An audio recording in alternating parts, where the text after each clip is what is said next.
नमस्कार दोस्तों, मैं अखिलेश त्रिवेदी आप सभी का परिश्रम यूट्यूब क्लासेस में स्वागत करता हूँ। जैसा कि आप सभी को पता है कि यह क्लास जो है यूपी कांस्टेबल जो भर्तियां आने वाली हैं 52,000 से अधिक, इनके लिए यह परिश्रम यूट्यूब क्लासेस के लिए फ्री ऑफ कॉस्ट चलाई जा रही है। आप सभी से अनुरोध है कि आप ज़्यादा से ज़्यादा इन क्लासों के माध्यम से जुड़ें और अपनी प्रतिक्रिया कमेंट के रूप में अवश्य दें। आज इस क्लास के अंतर्गत सामान्य ज्ञान के अंतर्गत भारतीय संविधान के स्रोतों के बारे में आपको बताने का प्रयास किया जाएगा। देखते हैं कि भारतीय संविधान के अंतर्गत कि कहां से ये स्रोत लिए गए हैं और इन स्रोतों के माध्यम से किस प्रकार से हमारे एग्जामों में क्वेश्चन पूछे जाते हैं। आप सभी को पता होगा कि जब भारतीय संविधान का निर्माण हो रहा था तो लगभग 60 देशों के संविधानों को पढ़ा गया और उनमें से 10 देशों के संविधान से भारतीय संविधान के अंतर्गत क्या कर लिया गया, इन प्रावधानों को जोड़ दिया गया, जिसमें से हम लोग सबसे पहला देखने वाले हैं संयुक्त राज्य अमेरिका से कौन कौन से प्रावधान लिए गए और वो प्रावधानों को भारतीय संविधान के अंतर्गत जोड़ दिया गया। सबसे पहले देखते हैं उपराष्ट्रपति का पद। आप जानते हैं अनुच्छेद 63 में बताया गया है कि उपराष्ट्रपति के पद के बारे में, और उपराष्ट्रपति के पद जो है ये कहां से लिया गया है, ये अमेरिका के संविधान से लिया गया है। वित्तीय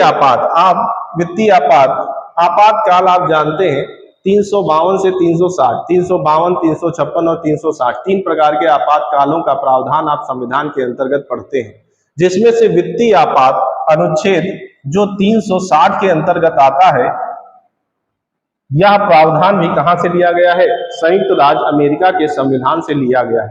थोड़ा सा पहले से जान लीजिए कि संयुक्त राज्य जो अमेरिका है, इसका जो संविधान था ये 1787 ईस्वी में बनकर तैयार हो गया और बना था ये, और इसको लागू किया गया 1789 ईस्वी में इसको क्या कर दिया गया, लागू किया गया। और इसमें आप जानते हैं मौलिक अधिकारों को कब जोड़ा गया, तो आप कहेंगे 1791 ईस्वी में इसमें मौलिक अधिकार भी क्या कर दिए गए, जोड़ दिए गए। तो ये कुछ प्रावधान है अमेरिका के संविधान से संबंधित। तो 1787 में बना है, 1789 ईस्वी में लागू हुआ है, और इसमें मौलिक अधिकार कब जोड़े गए थे, 1791 में जोड़े गए। वित्तीय आपात संयुक्त राज्य अमेरिका के ही संविधान से लिया गया है और यह भारतीय संविधान के अंतर्गत अनुच्छेद 360 में वर्णित है। मौलिक अधिकार की बात करते हैं। मौलिक अधिकार भारतीय संविधान में भाग 3 के अंतर्गत अनुच्छेद 12 से 35 में बताया गया है, और मौलिक अधिकार के संबंध में जो भी प्रावधान लिया गया है वो कहां से लिया गया है, अमेरिका से लिया गया है।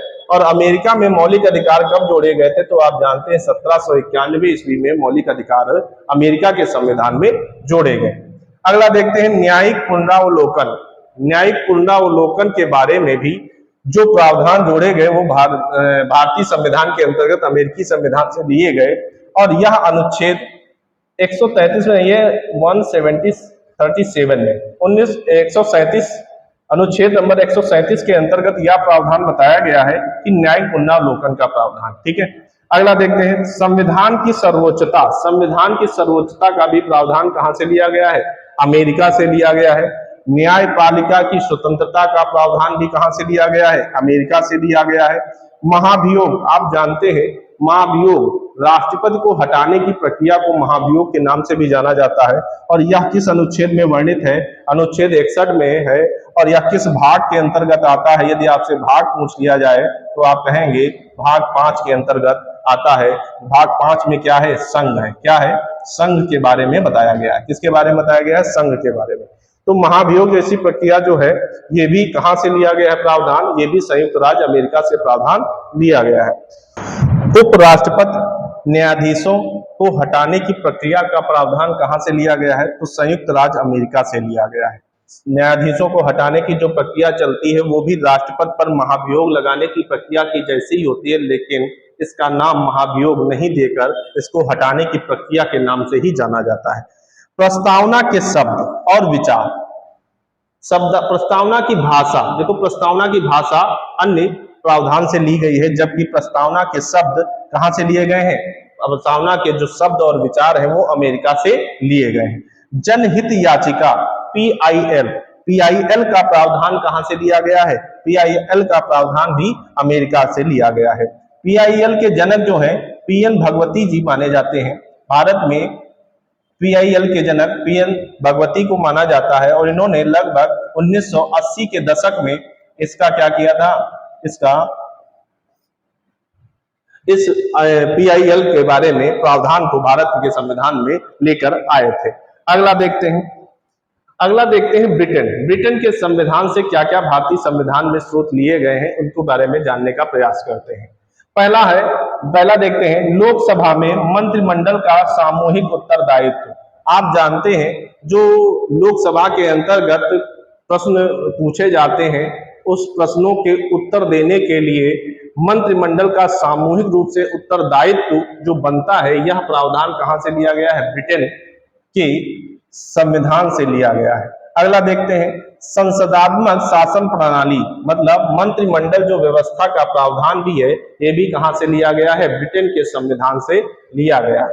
एकल नागरिकता का प्रावधान, एकहरी नागरिकता का प्रावधान कहां से भारत में लिया गया है? ब्रिटेन से लिया गया है।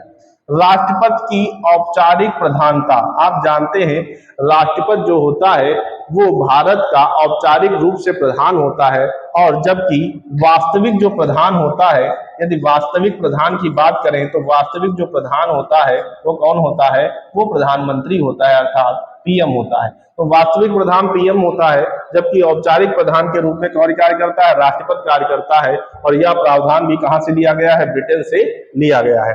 अगला देखते हैं विधि निर्माण प्रक्रिया, विधि का शासन।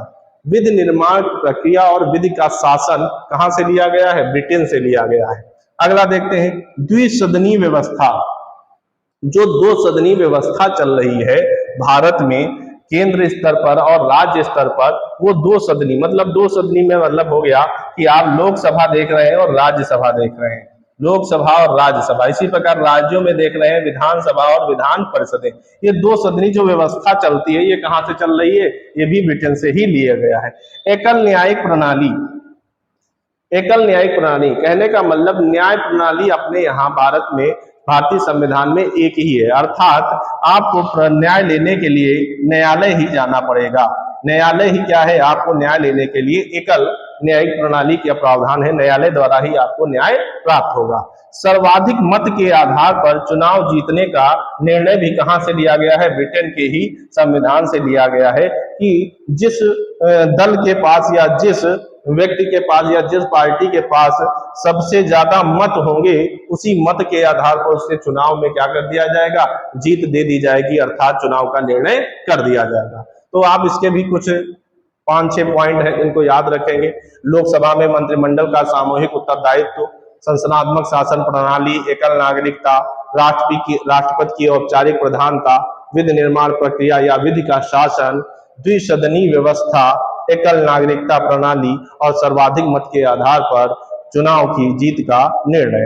अगला देखते हैं आयरलैंड से भारतीय संविधान में कौन कौन से प्रावधान जोड़े गए, इनके बारे में देखते हैं। पहला देखते हैं नीति निर्देशक सिद्धांत, इन्हीं को हम DPSP के नाम से जानते हैं। DPSP यह अनुच्छेद कहां से कहां तक है? तो आप कहेंगे ये अनुच्छेद 36 से 51 तक इनका प्रावधान है। यदि भाग आपसे पूछ लिया जाए तो आप कहेंगे भारतीय संविधान में ये भाग 4 में वर्णित है। तो भाग 4 के अंतर्गत अनुच्छेद 36 से 51 के बीच में DPSP के बारे में बताया गया है, नीति निर्देशक सिद्धांतों के बारे में बताया गया है। Directive principle of state policy इसका फुल फॉर्म होती है। अगला देखते हैं तो नीति निर्देशक का सिद्धांत कहां से लिया गया है? आयरलैंड से लिया गया है। राष्ट्रपति के निर्वाचन मंडल की व्यवस्था, राष्ट्रपति का निर्वाचन किस प्रकार से होता है? तो आप जानते हैं राष्ट्रपति के निर्वाचन में कौन कौन भाग लेता है? लोकसभा का अध्यक्ष, लोकसभा के सदस्य लेते हैं, राज्यसभा के सदस्य लेते हैं और विधानसभा के निर्वाचित सदस्यों के द्वारा यह चुनाव कराया जाता है।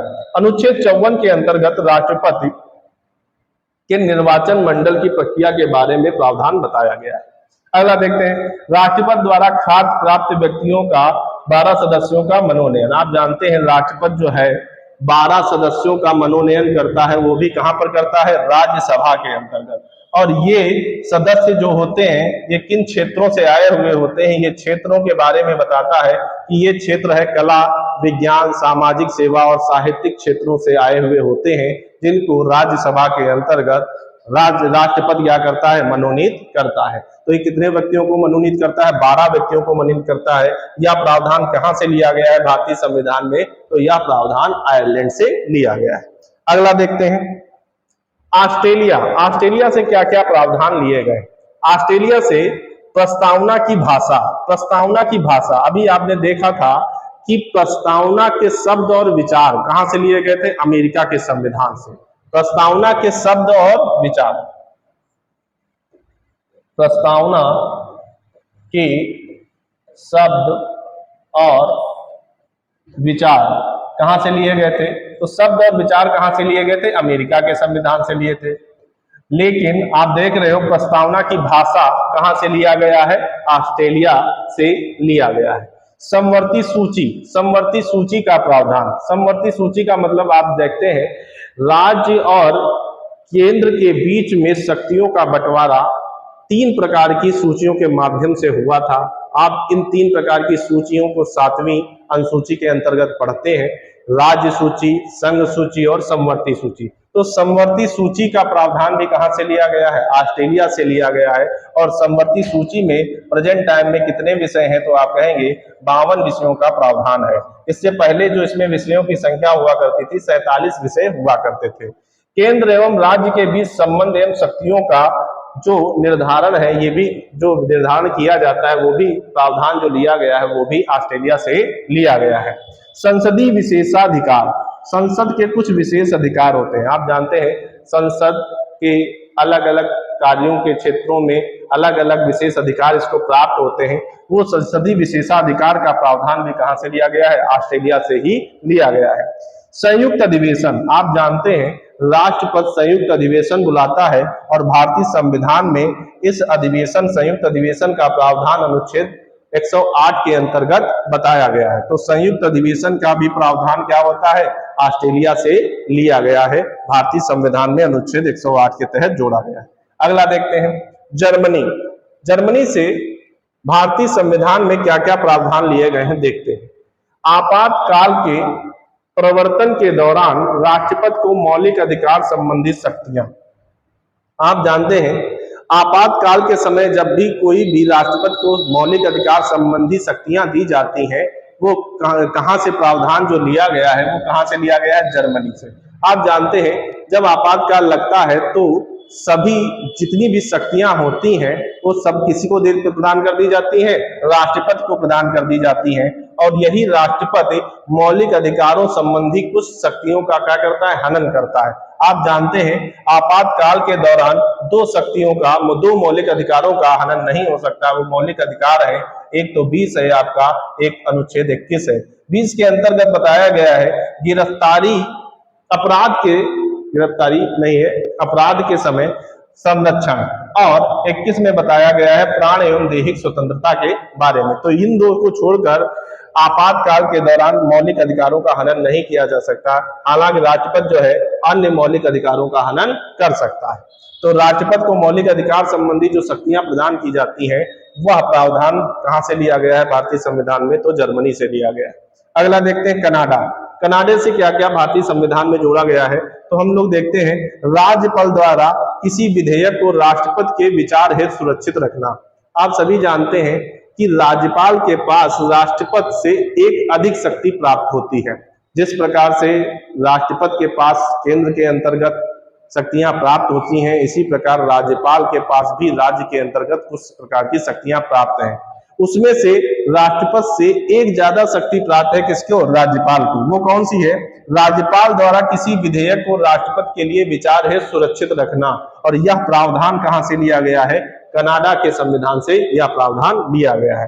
अगला देखते हैं संगठनात्मक विशेषताएं। जो संघ की कुछ विशेषताएं हैं, संगठनात्मक विशेषताएं, ये भी प्रावधान कहां से लिया गया है, कनाडा से लिया गया है।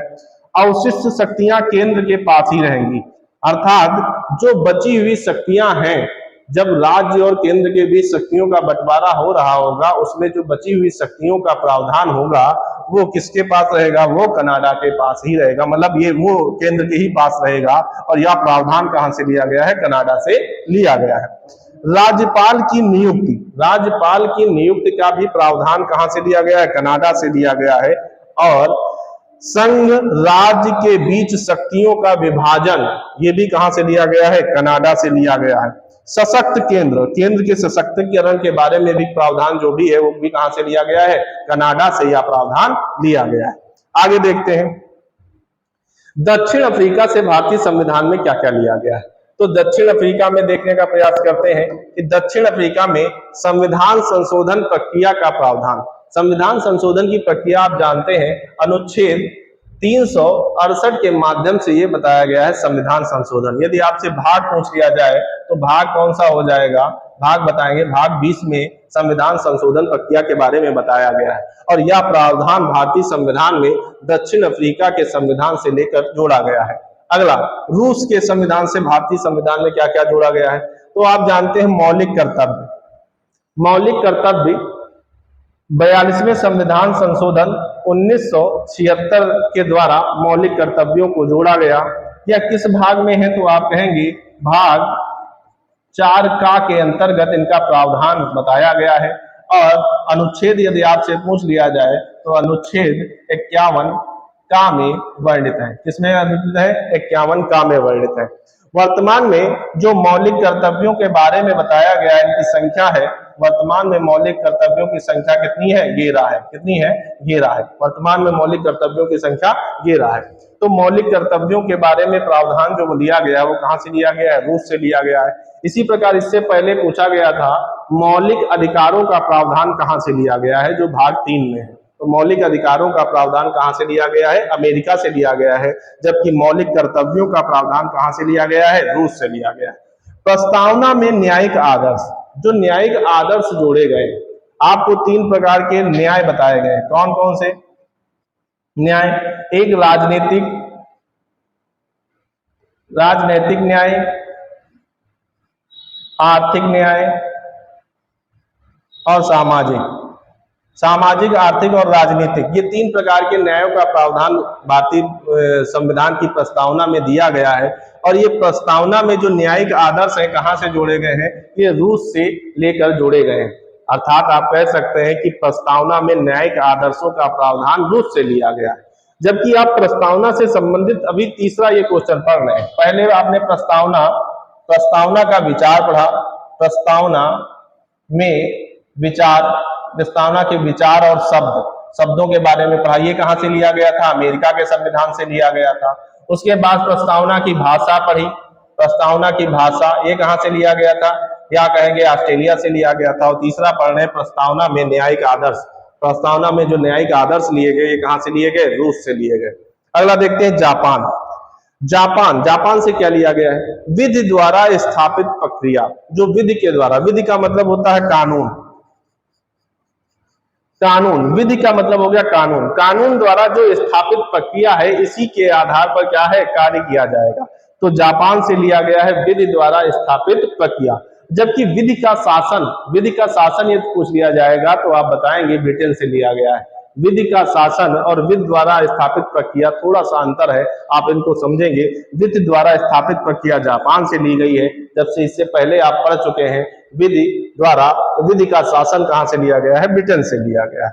और ये अनुच्छेद 21 में वर्णित है। आप जानते हैं विधि द्वारा स्थापित प्रक्रिया जो होती है प्राण एवं दैहिक स्वतंत्रता के अंतर्गत ही आती है विधि द्वारा स्थापित प्रक्रिया। अगला देखते हैं भैया, भारत शासन अधिनियम 1935 से भारत में क्या क्या लिया गया है, तो इसके बारे में हम लोग देख रहे होंगे। तो आप देखते हैं न्यायपालिका जो है, न्यायपालिका की जो व्यवस्था है अपने यहाँ जो देखते हैं हाई कोर्ट है, सुप्रीम कोर्ट है। तो 1935 के भारत शासन अधिनियम द्वारा हाई कोर्ट, हालांकि सुप्रीम कोर्ट और हाई कोर्ट का प्रावधान इससे पहले भी आ गया था, लेकिन हम लोग जो भारत शासन अधिनियम 1935 से है यहीं पर न्यायपालिका की व्यवस्था का प्रावधान देखते हैं और यहीं से हम लोग इसको लेते हैं। लोक सेवा आयोग, अनुच्छेद 315, लोक सेवा आयोग के बारे में जो बात बताई गई अनुच्छेद 315 के बारे में बताया गया है। और ये भी कहां से लिया गया है? भारत शासन अधिनियम से लिया गया है। CAG controller editor of journal, ये अनुच्छेद 148 के अंतर्गत है, जिसे हम भारत का नियंत्रक महालेखा परीक्षक के नाम से भी जानते हैं। ये भी प्रावधान कहां से लिया गया है? भारत शासन अधिनियम 1935 के लिया गया है। अगला देखते हैं फ्रांस। फ्रांस के संविधान से क्या क्या लिया गया है? फ्रांस के संविधान से फ्रांस की क्रांति से समानता, स्वतंत्रता और बंधुत्व, ये तीनों शब्द कहां से लिए गए हैं? फ्रांस की क्रांति से लिए गए हैं। और इन्हीं शब्दों के माध्यम से एक गणतंत्रात्मक व्यवस्था निकली, जिसको भी हम लोग कहां से लेते हैं? हम लोग फ्रांस के ही संविधान से लिया हुआ मानते हैं। तो कहने का मतलब है फ्रांस की क्रांति से ये तीनों शब्द लिए गए हैं, और गणतंत्रात्मक व्यवस्था भी कहां से ली गई है? फ्रांस के संविधान से ली गई है। ये हमारे कुछ जो स्रोत थे, जो विदेशों से प्राप्त हुए थे, विदेशी स्रोत थे, जिनके बारे में हम लोगों ने समझा। अभी जो भी आपके यहाँ से क्वेश्चन उठते हैं, उनके बारे में भी आपको कुछ क्वेश्चनों के माध्यम से नेक्स्ट वीडियो में बताया जाएगा। आपको यह वीडियो कैसा लगा, आप अपनी प्रतिक्रिया कमेंट के रूप में अवश्य दें। और अगर इस क्लास का आपको पीडीएफ चाहिए तो आप इस चैनल से आप जुड़ जाएंगे, टेलीग्राम के चैनल से जुड़ जाएंगे, और आपको इस क्लास का वीडियो प्राप्त हो जाएगा। आपको यह क्लास कैसी लगी, अपनी प्रतिक्रिया अवश्य दें। तब तक के लिए नमस्कार।